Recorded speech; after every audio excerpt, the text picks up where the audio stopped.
Hello, everyone, and welcome to another English with Joseph. Well, as you can see, it's snowing here in Scotland today.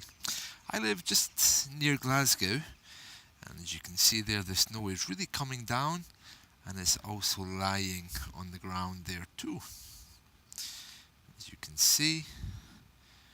So I would imagine this will cause some travel problems for those people who intend travelling in the next few days. Okay, I'm going to close my window now because it's very cold, but I'll continue showing this from the inside. There we are. The inside, yes. Okay, so I wanted to give you an update on a few things. I made a video clip last week, and I wanted to give you the chance to win some Sherlock Holmes books. Well, so far I've had no response to that, so if you do want to win some Sherlock Holmes books, please do drop me an email, and I'll be happy to try and help with that. I had one Skype message from a student offering to be interviewed for my new radio program, which is coming up. More details about that shortly. I still haven't decided which platform is best to use, but I'll keep you informed when indeed I make a decision on it, which hopefully should be within the next few days. Okay, so with regards to snow, we've often described bad weather before, but let's just go over a few of the words associated with this kind of weather. Well, of course, this kind of weather can bring about hazardous conditions. Hazardous conditions. Hazardous means conditions which would be dangerous. For example, hazardous driving conditions or hazardous walking conditions. Hazardous. Okay.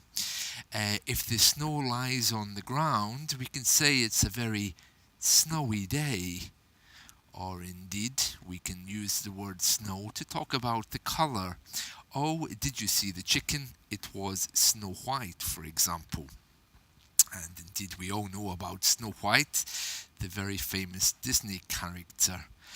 So snow can be used as an adjective. It was snow white, for example. And the opposite of that, of course, black. It was jet black. Jet black.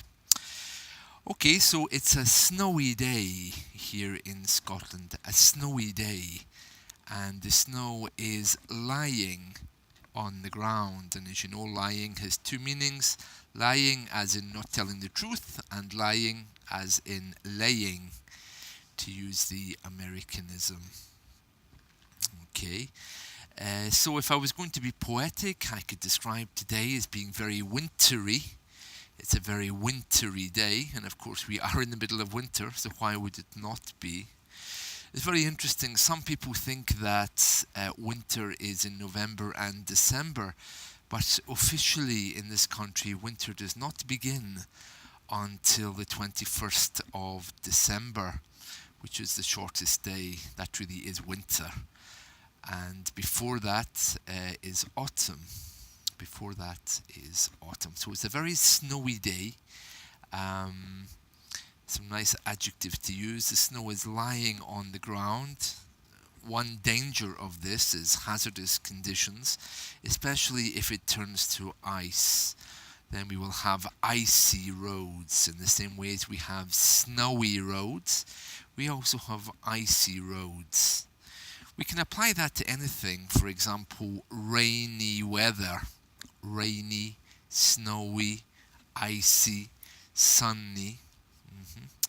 So those are some good tips for you there.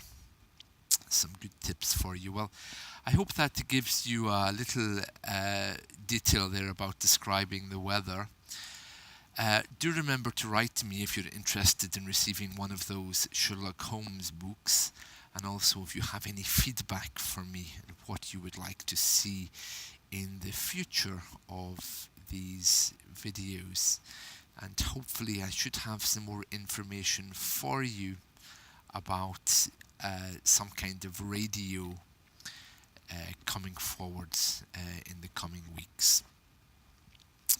The other thing I can tell you about Scotland in the next 2 weeks is we celebrate the birth of our national poet, and our national poet is called Robert Burns. Robert Burns. Maybe your country has a national poet. Maybe you would like to write and tell me who your national poet is. Every country seems to have one, even in countries where poetry is not so important, like here in the UK. Scotland has its national poet, which is Robert Burns. In England, I'm not sure who it is. Robert Burns is particularly Scottish because he wrote in Scottish. He wrote poetry in the Scottish dialect, and he was born very close to here. In one of my earlier video clips, the one which was the pub that became a church, I think he was born in that town in Ayr. And I can't remember if I made a video clip of him, or at least of the statue down in Ayr. But anyway, it's his birthday on the 25th of January.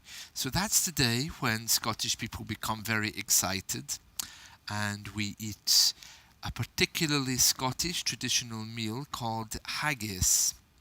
And we have that with potatoes and turnip. We call it haggis, tatties and neeps.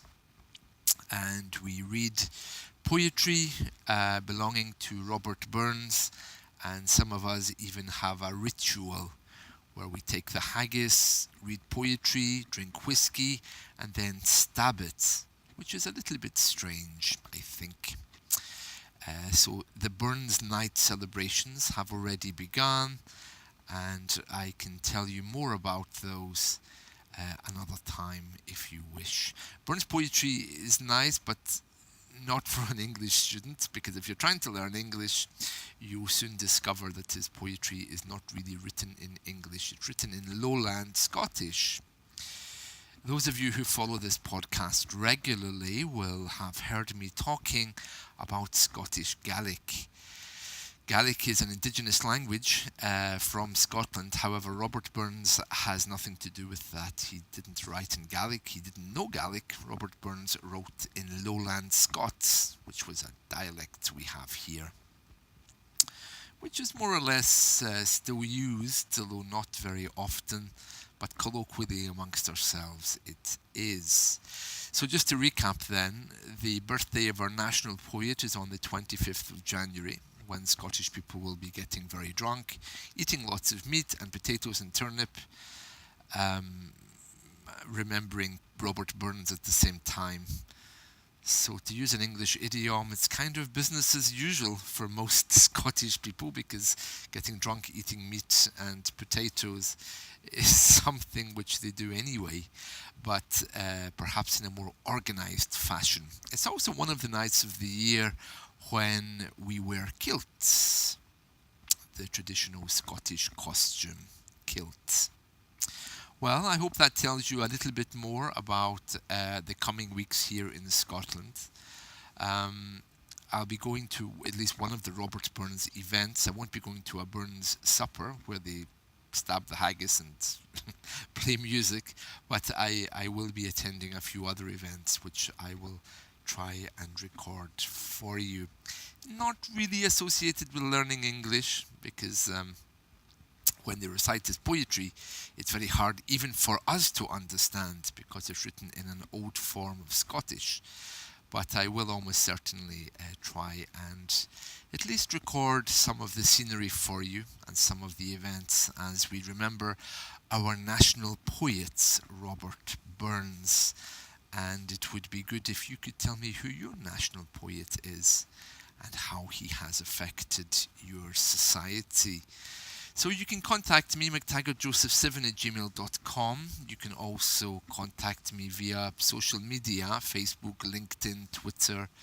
The only way you can't contact me is here on Daily Motion, because I don't get to see your comments. Okay, so from me, Joseph, I wish you a very warm, safe and peaceful day. Thank you and goodbye.